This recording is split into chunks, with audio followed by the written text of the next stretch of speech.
Good morning. How's everyone doing this morning? Good to see you on this Thursday morning, May 21st. There we go. Well, it's good to be with you all. Hope you had a good night. Full confession, I almost overslept. Didn't I, Lily? Mm-hmm. Yeah, you had to come get me, didn't you? I was awake for a while, and then I went back to sleep, and yeah, so yeah, here we are. So, joke for this morning. Now, luckily, I had a lot of this stuff ready to go last night for this morning, so I'm not ill prepared. But here's our joke for this morning. Are you ready? I used to be indecisive. Now I'm just not sure. No? Yes? No? Sure. I thought it was funny. Oh, boy. Lily thinks it's funny. Chris, you have no sound. Maybe you need to refresh. Yeah, Louise has no sound. Really? Let me check mine. Yeah, Angela, check yours. I've got this showing here that there's... I got sound. Okay, so it might be...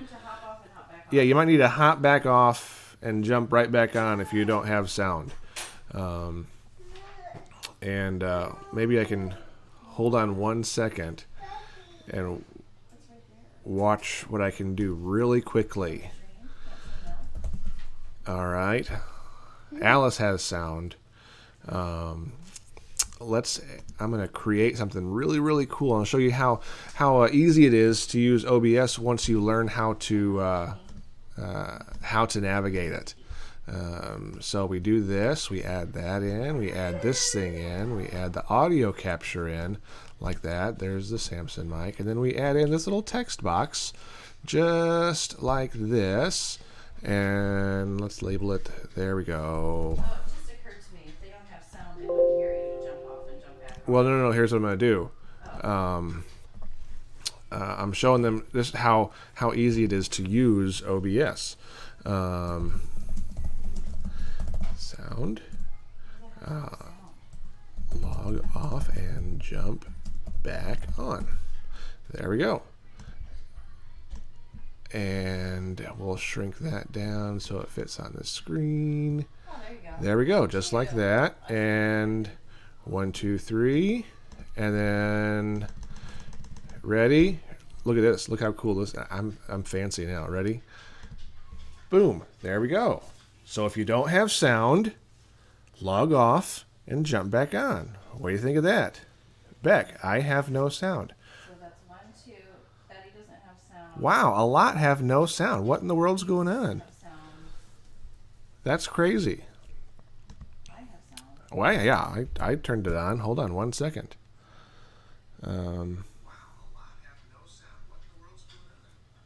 Julie doesn't have sound. Tell him to, yeah.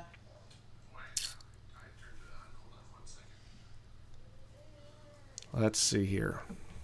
Let me jump off and jump back on. I'm gonna do the same thing. I'm gonna turn mine on here. So, technical difficulties. Don't you love it? I have it. Here. Let me jump off and jump back on. I'm gonna do the same thing. Turn up your volumes. So there we go. Turn that up. Yeah, there you go. Technical difficulty. There we go. I have it. All right. Is that any better? Can you hear me now? Can you hear me now? I'm gonna be in the commercial. Can you hear me now? Turn up your volumes. All right. If you have sound, just throw in a little thumbs up or all good here or whatever, so I know, because I want to make sure that you can hear, because we want to talk about the word. You want to make sure you can hear what's going on. So they did. They missed the joke. They did. So it wasn't that fantastic, but it was all right. It was all right. Angela did not laugh, though. She did not laugh at the joke. So, or we could do another one. I have another joke if we want to. I can tell you another joke. That's all right. We're good. No, let's just do another one. Oh, it's okay. No, we're going to do another joke. It's really okay. Here it is. You don't have proof that they have sound yet, so do you really want to waste it? Yeah, I do. Oh. Yeah. All right, ready? Here's our other joke. Here it is. Knowledge is power, and power corrupts. So study hard and be evil. You should have saved that one. Should I save that one? All right. Knowledge is power. If you speak slowly, surely. It could be like we could be like in one of those kung fu movies. Hi. Right? Oh. All right. Has anybody come back on and said they have sound? I don't know. There's Beck came back on. Beck, does she have Okay. Everybody, okay. If you have sound, just give us tell me yes, I can hear you. All good now. Let me know so we can proceed with the Okay. the devotional. Just give us you tell me yes. I can hear you. In the meantime, Good now. Let me know. So we're looking forward to getting back to church on Sunday, May 31st. Alice, you've had sound the whole time, so yeah. All right, there's a thumbs up. Diana, yes. Okay. I could turn this microphone all the way up right here, and that's going to get really loud, so I'm not going to do that. I'll just put it back to the right level. There we go. Diana, yes. Okay. I'm going to... All the way up right here, and that's going to get really loud. So I'm not going to do that. All right, let's... Very good. Let's get back into it. I'm going to jump back in, and we will... If you're having trouble hearing sound, and you're not going to hear me now, but I would say we're going to post it on YouTube, and it'll have sound then too, and it'll be like 7 minutes of us trying to figure out how to have sound. So let's get back to it. All right. Very good. Okay. Well, this is kind of funny because this is where the devotional is. Has someone ever asked you to do something you thought was impossible? Have you ever been asked to do something that you thought was impossible? Maybe like your boss or when you were younger, your parents came to you and asked you to do something, or there was a job that somebody asked you to do that you just thought was too big. It was too impossible. You might be facing things like that right now in the midst of all of this junk going on. Let me tell you that trying to navigate this COVID-19 virus with all that's been going on and closing the church, reopening the church, not doing this, not doing that, touching, all of this stuff, it's a big, big thing. And can I give a confession? Can we do, because this has been a weird morning already, so can I just give a confession? This job would be a whole lot easier if it wasn't for the people. Is that okay to say that? And they're out of a job now. So no, I'm teasing.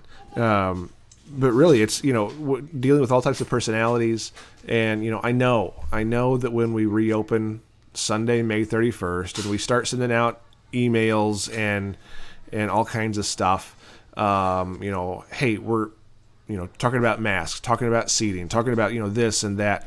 There are going to be people that are going to be, hey, great, that sounds good, that's fantastic, we're looking forward to coming back.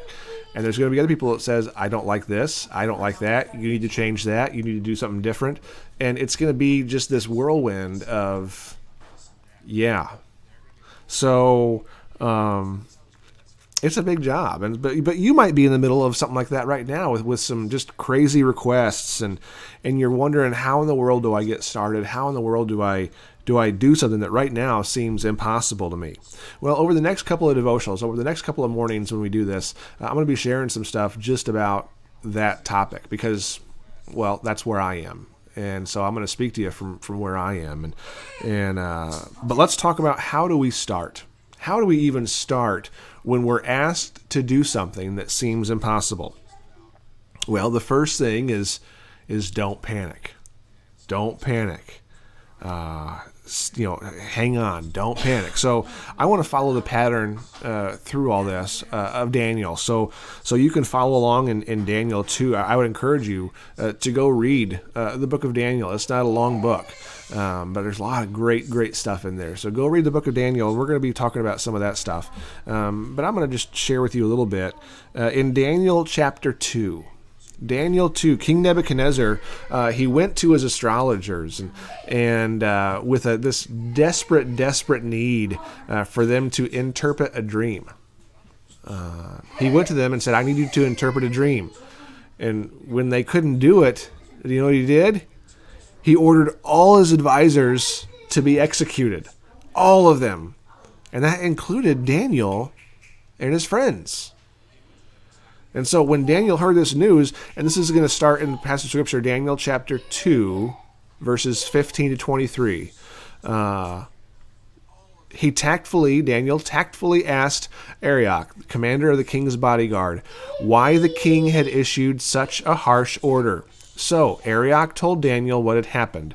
Daniel went at once and obtained royal permission for more time so that he could tell the king what the dream meant.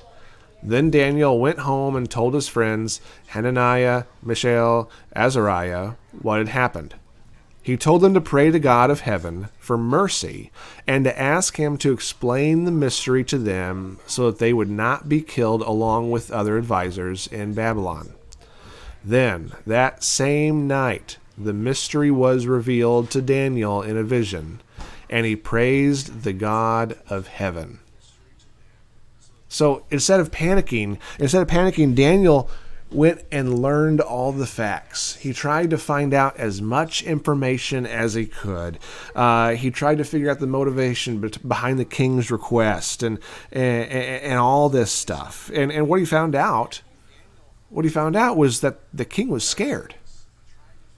The king was scared to death, and he was panicking. And you know, when people panic, we might have seen this recently, right? When people panic, they get emotional. When people panic, they buy all the toilet paper. I don't know why. But when people panic, they make illogical requests and decisions, don't they? They make irrational decisions. So before we move forward, you need to understand the facts and the motives and the reasoning behind these things. And here's our little passage of Scripture for this morning. All right? This is our passage for this morning. Get the facts at any price. Get the facts at any price. That's Proverbs 23:23. That's the Living Bible. When you're asked to do the impossible, don't panic. First, get the facts. Don't panic. Get the facts. If Daniel and his friends, like the other astrologers and people that King Nebuchadnezzar went to, if all they did was panic and say, "Oh, woe is me," they'd be dead, and we wouldn't have, we'd have Daniel chapter 1, and that'd be it. But if you're asked to do something that you just think is, wow, that's an impossible thing, get the facts. Dig in. Find out why. Find out what. Find out for what reason. Don't panic. Learn information. And I want you to know that I have your church staff, your church board, your leadership team. We've been working to get the facts, to figure it all out, to find it, just to learn it. So don't panic. Hold on. Get the facts. You've seen Oliver, Dad? I've not seen Oliver. He's not downstairs. He's not upstairs. They're hunting for the puppy. We have to get the facts. So, well, guys, it's been kind of a weird morning. I apologize for some of the issues if you haven't been able to hear. Let's dig in today and be successful in all that we do. Let's trust in Him. Let's cry out to Him, and we will be successful. will be productive. God's going to use you in mighty and powerful ways. Trust in Him. All right, guys. Love y'all. Appreciate y'all. We're going to have a good day. And as He is blessing you, make sure that you're a blessing to others. Love you guys. See you again soon. Take care.